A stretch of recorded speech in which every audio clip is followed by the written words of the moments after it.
याचं. Hallelujah, hallelujah. Yakob कसा होता? गद्दार होता. त्याच्या नावाचं अर्थ गद्दार. हालेलुया. एसाव आणि याकोब हे कोणाचे मुलं होते? इसाकाचे. कोणाचे? इसाक कोणाचा मुलगा होता? अब्रामाचा.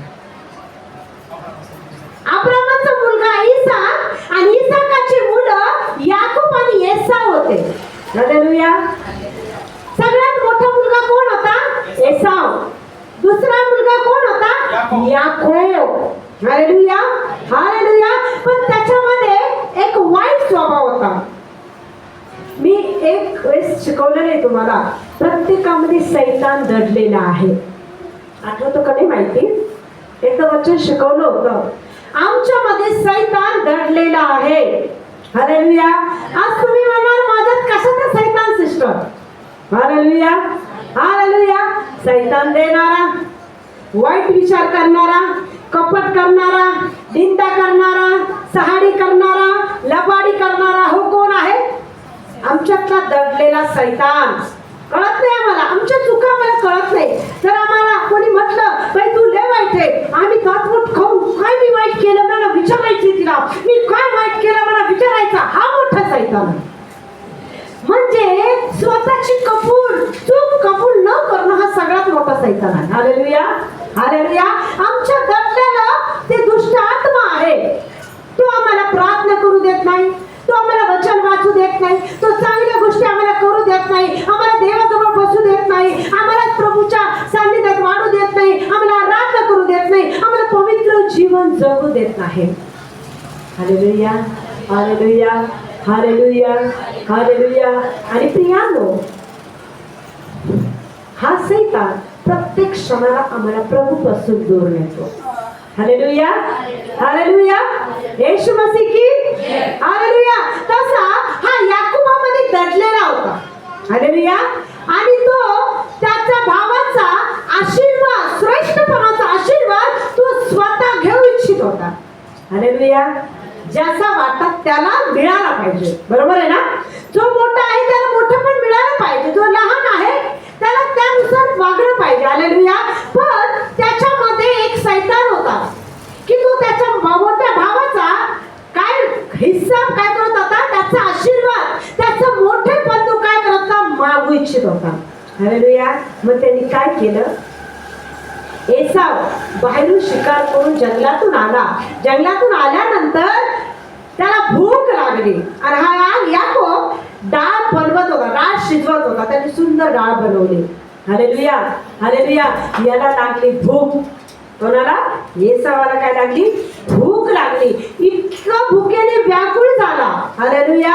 त्याच्यामध्ये यांनी संधी साधली. अरे याला तर भूक लागली. तो याकोबाला म्हणत होता तू काय बनवलं? तू जे काही बनवलं असं मला दे, मला भूक लागलेली आहे. मग यांनी काय केलं? यांनी गद्दारी केली एसावासोबत. म्हणे मला तुझं श्रेष्ठत्व मला देशील का? मला वचन दे तरच मी तुला जेवण देईन. हालेलुया. हा काय आहे? दडलेला सैतान आहे. दुसऱ्यांचा हक्क हिरावून घेणं, दुसऱ्यांच्या वाट्याच्या गोष्टी स्वतःला मिळणं, हा पण एक दुष्ट आत्मा आहे. हालेलुया. तिला मिळालं, मला नाही मिळालं. अरे तिचा हक्क तिला प्रभूने दिला, तिचा वाटा हा तिला प्रभूने दिला. जर तुम्हाला पाहिजे तर तुम्हाला परमेश्वर पुरवठा करण्यास समर्थ आहे. हालेलुया.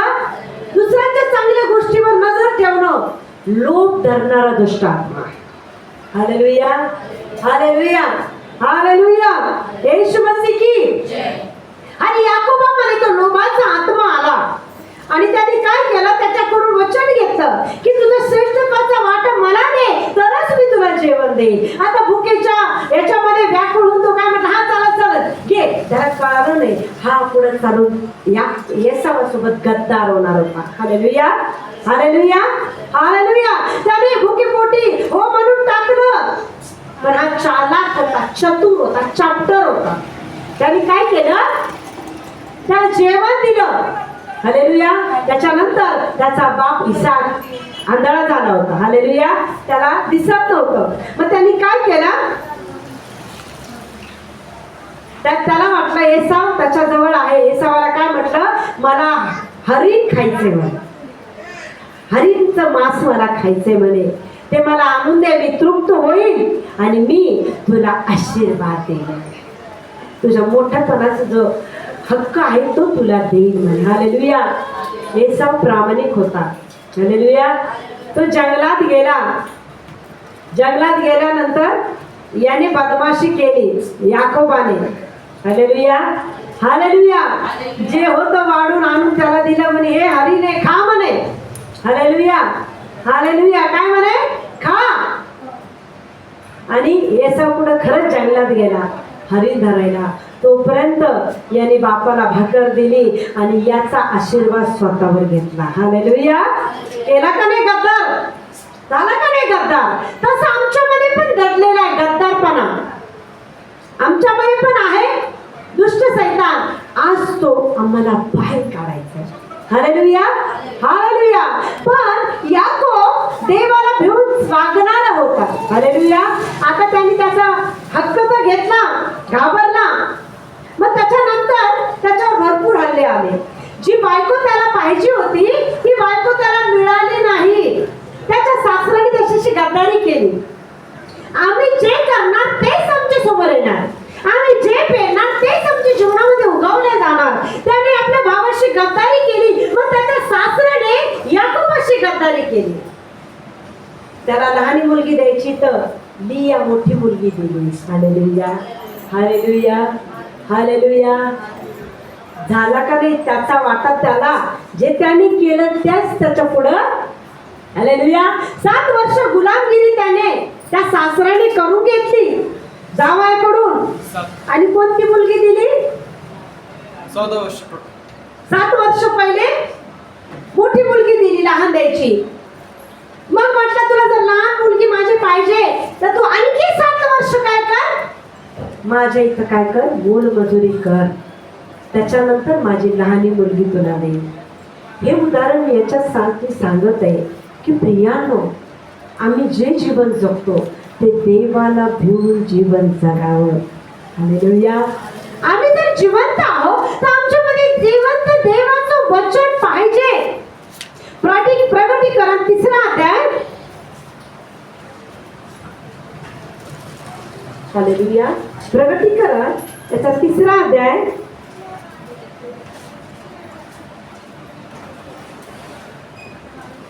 आता तुम्ही मला म्हटले मी जिवंत आहे, बरोबर? तुम्ही काय म्हटले? आम्ही जिवंत आहे सिस्टर. आणि म्हणत तुम्ही मेलेले आहात. हालेलुया. हालेलुया. हालेलुया. प्रगटीकरण याचा 3रा अध्याय 1 ते काही वचन आपण ऐकूया. सार्दिस येथील मंडळीच्या देवदूताला लिही, त्याच्याजवळ देवाची 7 आत्मे आहेत व 7 तारे आहेत. तो असे म्हणतो, तुझी कृत्य मला ठाऊक आहे, तू जिवंत आहे असे तुला नाव दिले आहे, तरी तू मेलेला आहे हे मला ठाऊक आहे. काय म्हणते वचन? तू जिवंत आहे हे फक्त तुला नाव आहे. हालेलुया म्हणा. आता सगळ्यात मोठा प्रश्न पडला की सिस्टर, आम्ही तर जिवंत आहोत, आम्हाला तर वचन असं कसं आलं आम्ही मेलेले आहोत? हालेलुया. 1 तास कोण वचन वाचतं का? 1 तास कोणी प्रार्थना करतं का? वचनानुसार कोणी अनुसरण करतं का? तो खरा जिवंत आहे. हालेलुया. जिवंत हे फक्त तुला नाव आहे, पण तुम्ही कोण आहात? मेलेले आहात. ज्याच्यामध्ये देवाचं वचन कार्य करत नाही, ज्याच्यामध्ये देवाच्या वचनाचं अनुसरण नाही, तो व्यक्ती मेलेल्या अवस्थेत आहे. हालेलुया. हालेलुया. तू जागृत हो. लक्ष द्या. तू जागृत हो आणि जे मृत होऊन झाले आहेत ते स्थिर कर, कारण तुझी कृत्य माझ्या देवाच्या दृष्टीने पूर्ण अशी माझ्या दिसण्यात आली आहे. हालेलुया. तुझी मेलेली परिस्थिती काय कर? दूर कर. त्यासाठी तुला काय करायचंय? जागृत व्हायचंय. हालेलुया. तुला काय व्हायचंय? तुला काय व्हायचंय? झोपलेले जागी व्हायचे, यासाठी की परमेश्वराचा आत्मा तुम्हाला प्रत्येक क्षणाला चालवणार, तुमच्याद्वारे कार्य करणार, करणार. Hallelujah, hallelujah, hallelujah. कधी वचन ऐकताना आम्हाला झोप येते, कधी वचन वाचताना आम्हाला कंटाळ येतो. हे काय आहे? मृत अवस्थेतली काय आहे? आमचं जीवन आहे. Hallelujah, hallelujah, hallelujah. देवाच्या दृष्टीने म्हणजे तुझी कृत्य माझ्या देवाच्या दृष्टीने पूर्ण अशी माझ्या दिसण्यात आली आहे. यास्त तू कसे घेतले व ऐकले याची आठवण कर, ते राखून ठेव, पश्चाताप कर, कारण तू जागृत न झालास तो मी चोरासारखा येईल. मी कोणत्या घटकेस तुझवर येईल हे तुला कळणार नाही. हालेलुया. का बरं माझ्यावरच संकट आहे? स्टार्टिंगलाच मी गोष्ट बोलले, का आमच्यामध्ये कुरकुर आहे? आम्ही जागृत नाही. Hallelujah, hallelujah. प्रभू काय म्हणतो? जर का तू जागृत झाला नाही तर मी चोरासारखा काय होईल? तुझ्यावर येईल, तुला कळणार नाही. त्यासाठी काय कर? पश्चाताप कर. हालेलुया. पश्चाताप कसा करावा ते पण मी शिकवलं. रोज करायचं की प्रभू तुला न आवडणारी प्रत्येक गोष्ट काय कर? माझ्यामधून काढ, म्हणजे ती परत मी करू नये, त्या गोष्टीमध्ये मी जीवन जगू नये. कारण की प्रभू मला पाहणारा तू, मला जाणणारा तू, माझं जीवन घडवणारा तू, माझ्या सुखादुःखात राहणारा तू. मला सगळ्यात जास्त महत्व कोणाला द्यायचंय? कोणाला द्यायचंय? दुःख आल्यानंतर कोण येतं? त्रास आल्यानंतर कोण येतं?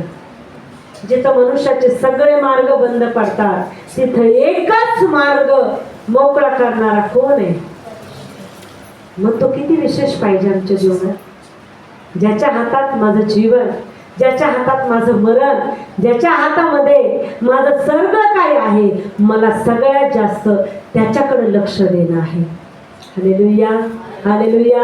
रोमकरास पत्रामध्ये पौल म्हणतो, मी चांगलं करू इच्छितो पण माझ्याच्याने चांगलं होतच नाही. हे काय आहे? आमच्यामध्ये असायचा. हालेलुया. आज आम्ही म्हटलं मी 1 तास वचन वाचन, मी 1 तास प्रार्थना करत, मी 1 तास प्रभूमध्ये राहील, मी दिवसभर आराधना करत, मी दिवसभर प्रभूमध्ये राहील, कारण की त्याच्यामध्ये माझा आनंद आहे. आणि त्या क्षणात काय होतं? काही ना काही संकट येतं, काही ना काही प्रॉब्लेम येतात, काही ना काही अशी परिस्थिती उभी राहते की आम्हाला त्याच्याजवळ जाऊच देत नाही. Hallelujah, hallelujah, hallelujah. बायबलमध्ये आणखी एक उदाहरण आहे बार्तिमाईचं. आहे का नाही? कोणाकोणा माहिती आहे बार्तिमाईचं? Hallelujah, hallelujah. बार्तिमाई कसा होता? आंधळा होता. कसा होता? हालेलुया. कसा होता? हालेलुया. पण त्याच्या जवळची गर्दी किती होती हो? बार्तिमाई हा कोणाला आवाज देत होता? नासुरी येशू, माझ्यावर काय करा? दया करा. हालेलुया. मग लाखो लोकांमध्ये किती गर्दी असत? आवाज किती असत? प्रत्येकाच्या तोंडातून शब्द असत की मला बरं करा, मला बरं करा, मला बरं करा. पण एवढ्या गर्दीचा आवाज हा कोणी ऐकला? बार्तिमाईचा आवाज कोणी ऐकला? परमेश्वराने ऐकला. एवढ्या गर्दीतून त्या आवाजामध्ये त्याला तहान दिसली. Hallelujah, hallelujah. त्या आवाजामध्ये त्याला तळमळ दिसली, त्या आवाजामध्ये त्याला प्रेम दिसलं. एवढ्या गर्दीतून त्याने कोणाकडे आला? बार्तिमाईकडे आला. Hallelujah, hallelujah. आणि त्याने पहिला प्रश्न विचारला की तुला काय पाहिजे? हालेलुया. काय पाहिजे होतं बार्तिमाईला? हालेलुया. काय पाहिजे होते? हालेलुया. त्यांनी धन मागायचं होतं, त्यांनी दौलत मागायची होती. त्यांनी काय मागितला? दृष्टी पाहिजे. हालेलुया. आज ती दृष्टी तुम्हाला आणि मला मागायची. कोणती दृष्टी? आत्मिक दृष्टी. कोणती दृष्टी? कोणती? हालेलुया. बार्तिमाई कंटिन्यू आवाज देत होता, ओ नासरी येशू माझ्यावर दया करा, ओ नासरी येशू माझ्यावर दया करा. त्याचे शिष्य त्याला गप्प बस म्हणे, शांत बस. प्रत्येक वेळी त्याला शांत करत होते. आज आम्हाला सैतान प्रत्येक वेळी शांत बसायला होते. बरोबर आहे? आजार आला, शांत बस. काय करते प्रार्थना? कायच नाही करत. काय? शांत बस. आम्ही लगेच गप्प बसतो. आम्ही कोणत्या आवाजाकडे लक्ष देतो? परिस्थितीच्या आवाजाकडे लक्ष देतो, लोकांच्या आवाजाकडे लक्ष देतो, संकटाच्या आवाजाकडे लक्ष देतो. पण आमचा विश्वास असा नाही की जो जगाचा उद्धार करत आहे माझा आवाज ऐकून थांबल आणि तोच माझ्या परिस्थितीमध्ये मला सहाय्य करत. Hallelujah, hallelujah, hallelujah. बार्तिमाई लगातार आवाज देत होता, आंधळा होता. त्याला माहित नव्हतं येशू कुठे. लाखो लोकांची गर्दी, पण त्याच्या मनात विश्वास होता. काय होता? कसा होता? डगमगता नव्हता. होता का? आम्ही डगमगता विश्वास करतो. परिस्थिती आल्यानंतर प्रार्थना करतो करतो करतो, परिस्थिती बदलली नाही तर स्टॉप होती प्रार्थना. Hallelujah, hallelujah. आवाज लगेच बंद होतो. लगेच मनामध्ये अविश्वास सुरू होतो की माझी प्रार्थना ऐकली जाते का नाही, देव माझ्यावर दया करतो का नाही, देवाचं लक्ष माझ्याकडे आहे किंवा नाही, माझा आवाज त्याच्यापर्यंत पोहोचतो का नाही. आणि त्या आवाजात विश्वास पाहिजे की नाही, माझा आवाज कोणी ऐको ना ऐको, जगाचा उद्धार करता माझा आवाज ऐकतो म्हणजे ऐकतो. मग त्या आवाजामध्ये तळमळ पाहिजे, त्या आवाजामध्ये तहान पाहिजे, त्या आवाजामध्ये भुकेलं पण पाहिजे, त्या आवाजामध्ये खरं बरं होण्याचा काय पाहिजे? तळमळ पाहिजे. हालेलुया. आम्ही थोडासा आवाज देऊन थकतो, परिस्थिती बदलत नाही तर आमचं मन पण बदलून जातं. Hallelujah, hallelujah. आम्ही अविश्वासासारखं जीवन जगतो. Hallelujah, hallelujah. मग वादळ तर येणार, हताश आम्ही होणार, पण आमची तळमळ कशी पाहिजे? तहानेलं, भुकेली, खरंच त्याला आवडणारा आवाज आमचा पाहिजे. पश्चातापाने आमचा आवाज पाहिजे, समर्पणाने आमचा आवाज पाहिजे. Hallelujah, hallelujah. भग्न हृदयाने आमचा आवाज पाहिजे. हालेलुया. हन्ना कशी आवाज देत होती, कशी रडत होती, बेबीच्या देठापासून रडत होती. का रडत होती हो? जगाची निंदा, जगाचा छळ, अपमानास्पद जीवन, वांझपणा, ह्या सगळ्या गोष्टी तिच्या काय झाल्या? अंतकरणाला जखम करून गेल्या. हालेलुया. पण तिचा विश्वास काय होता की माझा बाप माझी कुस भरल. हालेलुया. बेबीच्या देठापासून ती देवाला हाक मारत होती. हालेलुया. काय म्हटला एलिया याजक की ये बाई तू काय मद्य पिलीस का, म्हणे दारू पिलीस का? ती काय म्हणली नाही, मी दारू नाही पिली, मी माझ्या बापाला हाक मारत आहे. माझ्या बापाकडं मी रदबदली करत आहे, माझ्या बापाकडं मी विनंती करत आहे की त्याने माझी कुस बंद केली, त्याने माझी कुस उघडावी. Hallelujah, hallelujah. आमचा आवाज कसा असतो? Hallelujah, hallelujah. आमचा आवाज कसा असतो? दिल्यावर लय मोठा असतो, दिल्यानंतर आवाज हळूहळू हळूहळू हळू कमी होतो. पहिल्या दिवशी चमत्कार झाला, इतकं आवेश, इतकं आवेश, इतकं आवेश की जीव ओतून द्यायचं बाकी राहतो. आम्ही चमत्कार केला माझ्या जीवनामध्ये, येशू माझ्या जीवनात कार्य करतो, तो जोश, ती तळमळ, तो आवेश.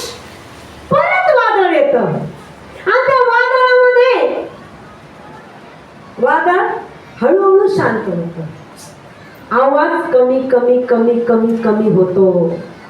जी ओढ आधी आहे ना, ती ओढ लगेच कमी होऊन जाते. का? अविश्वासाचा दुष्ट आत्मा आमच्यामध्ये काम करतो. Hallelujah, hallelujah. आमचा परमेश्वर प्रत्येक क्षणाला कृपा करण्यास समर्थ आहे. विश्वास आहे ना? करंतिकास पत्र आहे, 3-9 अध्याय, 2 पत्र 9 अध्याय 8 वचन. देव पा कशी कृपा करतो. 2 Corinth 9 अध्याय 8 वचन. ज्याला मिळालं त्याने वाचा.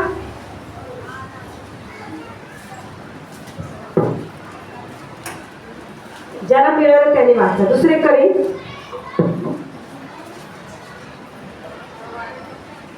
9 अध्याय 8 वचन. सर्व प्रकारची कृपा तुम्हावर विपुल होऊ देण्यास देव समर्थ आहे. हालेलुया. यासाठी की तुम्हाला सर्व गोष्टी सगळा पुरवठा नेहमी होऊन प्रत्येक चांगल्या कामासाठी सर्व काही तुमच्याजवळ विपुल लागू.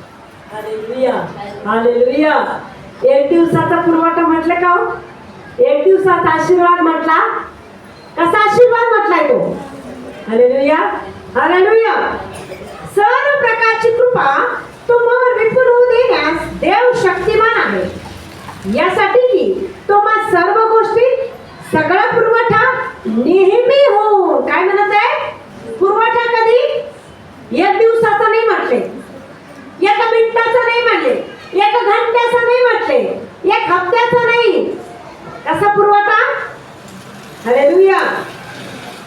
सर्व गोष्टी सगळा पुरवठा नेहमी हो, प्रत्येक चांगल्या कामासाठी तुम्हाला सर्व काही विपुल व्हावे. Hallelujah, hallelujah. बरकत मागितली एक दिवसाची नाही देईल. कसा देईल? कायमस्वरूपी. Hallelujah, hallelujah. पण आमचा विश्वासही तसाच पाहिजे. आमचा विश्वास कसा पाहिजे? कायम स्वरूपी विश्वास पाहिजे. Hallelujah, hallelujah. अब्रामाला परमेश्वराने आशीर्वाद दिला तेव्हा तो 85 वर्षाचा होता. Hallelujah, hallelujah.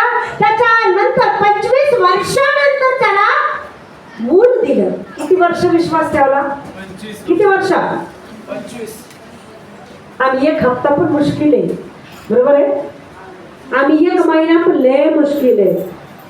प्रार्थना सिस्टर, म्हणजे पोराचं लग्न व्हावं, प्रार्थना करा बरं. एक हप्ता जातो, 2 हप्ते जाते, 3 हप्ते जाते, नाही होत. चल जाऊ दे, चर्चला जाणंच बंद करते. हा आमचा विश्वास आहे. Hallelujah, hallelujah. विश्वास काय आहे? मुलाचं लग्न होणं, तर मी दर रविवारी चर्च, माझे सगळे कर्ज फिटले पाहिजे, मी दर हप्ते चर्च. कर्ज फिटलेच नाही, जाऊ दे बाई, काय खरं नाही, काही कामाचं नाही, सामर्थ्यच नाही. हा आमचा विश्वास आहे. Hallelujah, hallelujah. कसा विश्वास आहे आमचा? दोघी विश्वास. कसा विश्वास आहे? विश्वासामध्ये स्थिरता पाहिजे. परिस्थिती कोणतीही असो, पण माझी परिस्थिती तोच बदलल, हा विश्वास ठाम पाहिजे. आणि तो करेल असा विश्वास ठाम पाहिजे. त्याच्यासाठी ही गोष्ट होईल हा विश्वास पाहिजे. त्याला काही अशक्य नाही, हा सगळ्यात मोठा विश्वास आहे. त्याला काही अशक्य आहे? बायबल मध्ये वाचतो, मेलेले लोक जिवंत प्रभू करतो. 5,000 लोकांना त्याने जेवण घातलं. मग तुम्हाला रोजचं जेवण नाही दिणार? 5 भाकरी 2 मासे 5,000 पुरून उरवले त्याने. तो विश्वास आहे का आमच्यामध्ये? Hallelujah, hallelujah, hallelujah, hallelujah.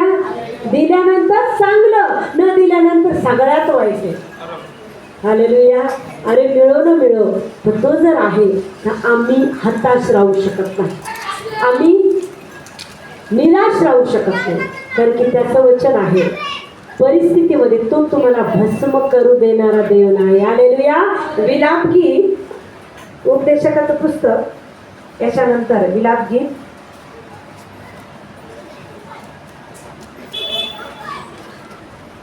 नीतिसूत्रेच्या नंतर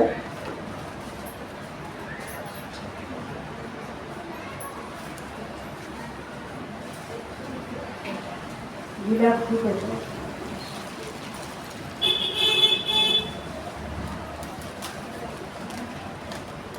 गीत रत्न आहे.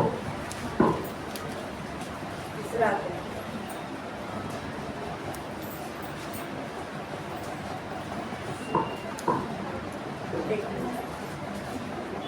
Hallelujah, hallelujah. काय म्हणत ते वचन? की आम्ही भस्म झालो नाही. इर्मयाच्या नंतर विलाप गीत. Hallelujah, hallelujah. तिसरा अध्याय 22 वचन. तिसरा अध्याय 22 वचन वाचा.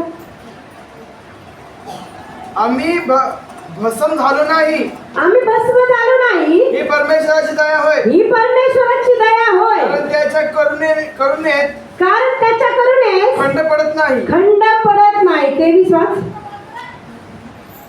ती रोज सकाळी नवीन होते. ती सकाळ नवीन होते. तुझी सत्यता जोर आहे. Hallelujah, hallelujah. आम्ही भस्म होतो का? रोज नवीन सकाळ आमची स्थिती उगवल्या जाते. जाते, पण आमच्या मधला विश्वास कसा आहे? बुडबुड्यासारखा. कसा आहे? बुडबुडे कसे? हालेलुया, हालेलुया, डगमगता. हालेलुया.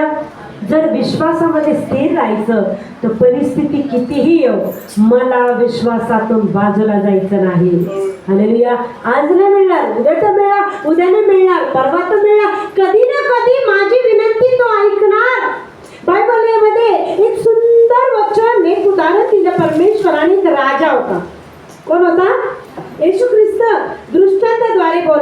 एक राजा होता आणि तो राजा इतका दुष्ट होता, इतका घमेंडी होता, कोणावर दया कधीच तो करत नव्हता. Hallelujah, hallelujah. पण त्या राजाकडं एक विधवा रोज यायची आणि ती रोज विधवा काय म्हणायची? महाराज, माझ्यावर दया करा, माझी दाद घ्या, माझ्यावर दया करा. ती रोज रोज रोज रोज त्या राजाकडे यायची. तो राजा एक दिवस कंटाळून काय म्हटला की मी इतका घमेंडी, मी इतका गर्विष्ठ, कोणाला दया न करणारा, पण ही बाई रोज माझ्याकडे का येते? का मला सारखी म्हणती की माझ्यावर दया करा? कारण की त्या विधवेला माहित होता हा किती कठोर असो, पण एक ना एक दिवस याच्यामध्ये दया निर्माण होईल. Hallelujah, hallelujah. तो राजा कंटाळून काय म्हटला? तुझी इच्छा काय आहे सांग. Hallelujah, hallelujah. आमचा प्रभू तसा तर नाही ना. हालेलुया. उद्धार करवत एवढा त्याचा हात तोडगा नाही, व ऐकू येत नाही, कान मंद नाही, तो सदा सर्वदा आमच्या जवळ आहे. स्तोत्रसंहिता 121 मध्ये किती सुंदर म्हटलंय, मी आपली दृष्टी पर्वताकडे लावी, मला सहाय्य कुठून येईल? आकाश आणि पृथ्वी यांचा निर्माण करता त्याचपासून मला सहाय्य येते. तो तुझा पाय कदापि ढळू देत नाही, तुझ्या रक्षकात झोप लागत नाही व तो डुलकी घेत नाही. दिवसा सूर्याची व रात्री चंद्राची तुला बाधा होणार. हालेलुया. तो सर्व अनिष्टापासून तुझे रक्षण करेल, तुझ्या जीवाचे रक्षण करेल. Hallelujah, hallelujah. आम्हाला अब्रामाचं उदाहरण माहिती आहे. 25 वर्ष तो विश्वासात राहिला. हालेलुया. साराने तरी अविश्वास दाखवला, पण अब्रामाने अविश्वास दाखवला नाही. 25 वर्षानंतर परमेश्वराने माता पिता बनण्याचा अधिकार त्यांना दिला. हालेलुया. मग आमच्या जीवनाची परिस्थिती बदलणार नाही का? बदलल, पण आमच्या आवाजात विश्वास पाहिजे, आमच्या आवाजामध्ये त्याच्यासाठी ओढ पाहिजे, आमच्या आवाजामध्ये तळमळ पाहिजे. हालेलुया. एक तहान पाहिजे. Hallelujah, hallelujah. कारण की त्याचं वचन आहे, अहो तानेल्यांनो, तुम्ही सर्व मनकरी आम्ही जलाशय आहे. हालेलुया. यशाच्या पुस्तकामध्ये खूप छान लिहिलंय की अहो तानेल्यांनो, तुम्ही सर्व कुठे या? मनकरी या, मी जलाशय आहे. Hallelujah, hallelujah. आशीर्वाद मागितला आशीर्वाद देईल, बरकत मागितला बरकत देईल, कारण की तो पुरवठा करण्यास समर्थ आहे. तो कोण आहे? दयेचा सागर आहे. Hallelujah, hallelujah, hallelujah, hallelujah. स्तोत्रसंहिता यशया याचा 55 अध्याय. यशया 55. आमच्याकडे काही नाही ना, जर आमच्याकडे विश्वास आहे ना, आमचा पुरवठा बरोबर होतं. Hallelujah, hallelujah. यशया 55. लक्ष देऊ नको, तुझ्या लेकराला प्रभू सांभाळण्यास समर्थ आहे. हालेलुया. विश्वास धर की तिच्या सोबत प्रभू आहे. वचन विश्वासाचा ऐकत आहे. विश्वास डगमगता पाहिजे नाही, विश्वास स्थिर पाहिजे. आणि त्या विश्वासामध्ये परमेश्वराबद्दल सुख प्रेम पाहिजे की नाही, तो प्रेमळ आहे. हालेलुया. यशया 55 1 ते काही वचन. अहो तानेल्यांनो, तुम्ही सर्व जलाशयाकडे या. कोणी जलाशय? कोणी जलाशय? हालेलुया. मग आशिषला आरोग्य 1 दिवसाचं मिळेल, दीर्घ आयुष्य आरोग्य मिळेल. हालेलुया. पण माझ्यातला विश्वास ठाम पाहिजे की पुन्हा आशिषला त्रास होणार नाही, होऊ देणार नाही. तो त्याच्यासोबत हा खरा काय आहे? विश्वास आहे. मला लोकांनी काय सांगू तिथे मी भिणार नाही. माझ्या आशीष जिथं जाईल तिथं माझा येशू त्याच्या बरोबर आहे. माझे लेकरं जिथं जातील तिथं येशू त्याच्या बरोबर आहे. मी जिथं बसेल तिथं माझ्या बरोबर आहे. माझ्यावर हल्ला कोणी करू शकत नाही. तरी कोणी हल्ला माझ्या लेकरावर हल्ला करल, माझ्यावर हल्ला करल. अरे जितकं तो माझ्यावर प्रेम करतो तितकं जी संतान त्याने मला दिली त्या संतानावर तेवढंच प्रेम परमेश्वर. हालेलुया. पण माझ्यातला विश्वास कसा पाहिजे? अरे काहीच होणार नाही. तो आहे हा सगळ्यात मोठा विश्वास. हालेलुया. काय म्हणत आहे? अहो तान्यानो, तुम्ही सर्व जलाशयाकडे या. पैका नसलेले तुम्ही या, सौदा करा, खा. या पैक्या वाचून, या मोला वाचून द्राक्षारसाचा व दुधाचा सौदा करा. जे अन्न नव्हे त्याकरिता दाम का देता? ज्याने तृप्ती होत नाही त्यासाठी श्रम का करता? माझे लक्षपूर्वक ऐका आणि उत्तम ते खा. तुमचा जीव पौष्टिक पदार्थाचे सेवन करून संतुष्ट हो. कान द्या, मजकडी या, ऐका म्हणजे तुमचा देव जीव वाचेल आणि मी तुम्हाबरोबर सर्व काळचा करार करेन. काय म्हणत आहे? कान द्या, मजकडी या, ऐका म्हणजे तुमचा जीव वाचेल आणि मी तुम्हाबरोबर सर्व काळचा करार करेन. म्हणजे दाविदाला देव दिलेले अडळ प्रसाद तुम्हाला देईल. हालेलुया. दावीद किती वर्षाचा होता? 12 वर्षाचाच होता. किती होता? 12. राजा घाबरला गल्लादाला पाहून. हालेलुया. राजाचं सैन्य घाबरलं गल्लादाला पाहून. घाबरलं का नाही? पण हा 12 वर्षाचा दावीद घाबरला नाही. त्याच्यामध्ये काय होता? विश्वास होता की जो परमेश्वर सिंहाच्या तोंडातून मेंढरं काढण्याची शक्ती मला देतो, तर हा गल्ल्यादाला मारण्यासाठी तोच मला शक्ती देईल. काय होता त्याच्यात? विश्वास. त्याने त्या गल्ल्यादाला पाहिलं नाही. आज आमच्यात ते गल्ल्यात आम्ही सारखं पाहतो. कोणते गल्ल्यात? गरिबीच्या गल्ल्यात, आजाराचे गल्ल्यात, दुष्टपणाचे गल्ल्यात, संकट व्याधी पिढ्याचे गल्ल्यात आम्ही घाबरतो. अरे इतकी भयंकर परिस्थिती आमच्या तोंडानेच आम्ही भयंकर करून टाकतो. मुंगी एवढी परिस्थिती आम्ही डोंगरा एवढं करतो. बाप रे, खूप भयंकर परिस्थिती आहे. अरे भयंकर येशूच्या पायाखाली भुगा झालेली आहे. हालेलुया. तर 12 वर्षाचा दावीद, त्याच्यामध्ये काय होतं? फक्त विश्वास होता. राजाने म्हणे चिलखत लावा त्याला, हत्यारं द्या त्याला. त्याच्या वजनापेक्षा जास्त ते चिलखत होते. पण त्या दाविदाने ते चिलखत लावलं नाही. त्याच्यामध्ये खंबीर मजबूत विश्वास होता की हा गल्ल्यात माझा देवच माझ्याद्वारे मारणार. हालेलुया. इतकुसा लहान दिसत होता तो गल्ला, एवढा मोठा. आमची परिस्थिती त्या गल्ल्यापेक्षा मोठी आम्हाला दिसते. बाप नाही कठीण आहे. कशी मी याच्यातून वाचू? माझं घर कसं निघल? माझी परिस्थिती कशी बदलल्या जाईल? आज त्या गल्ल्याला पाहून आधीच मारून येणारे जीवन जगतो का नाही? त्या गल्ल्याला पाहूनच आठवत की तो कसं होईल रे बाप. हे नाही की सगळ्यात मोठा सामर्थ्यशाली जग उद्धार करता जगाला निर्माण केलं तो आता माझ्या जवळ आहे. माझं शरीर तर त्याचं मंदिर आहे. गल्ल्यात काय कामाचं? आजार काय कामाचं? ही परिस्थिती काय? मुंगीसारखी त्या परमेश्वरासमोर काय होईल? नष्ट होईल. पण विश्वास कसा पाहिजे? मजबूत. हालेलुया. विश्वासात जर मजबूत आहात, डोंगरा एवढी परिस्थिती शून्य दिसल. हालेलुया. लोक म्हणतील बाप काय भयंकर परिस्थिती. कशाची भयंकर? काहीच भयंकर नाही. त्या भयंकर पेक्षा मोठा माझा देव माझ्याजवळ आहे. माझं शरीर त्याचं मंदिर आहे. काहीच होऊ शकत नाही. गरिबी नाही, आजार नाही, व्याधी नाही, घरातली किरकिर नाही. माझा येशू सगळं शांत करणार आहे. तो तर माझ्याजवळ आहे. हालेलुया. आज गल्ल्याला मोठं नाही करायचं, येशूला आमच्या जीवनात मोठं करायचं. हालेलुया. गल्ल्याला आमच्या जीवनात मोठं करायचं नाही, त्या सर्व समर्थ परमेश्वराला आमच्यामध्ये मोठं करायचं करायचंय की तो सैतान हरणार, परिस्थिती बदलणार आणि माझा राजा माझ्या जीवनात काम करणार. हाच विश्वास काफी आहे. डोंगरा एवढी परिस्थिती बदलण्यास तो समर्थ आहे.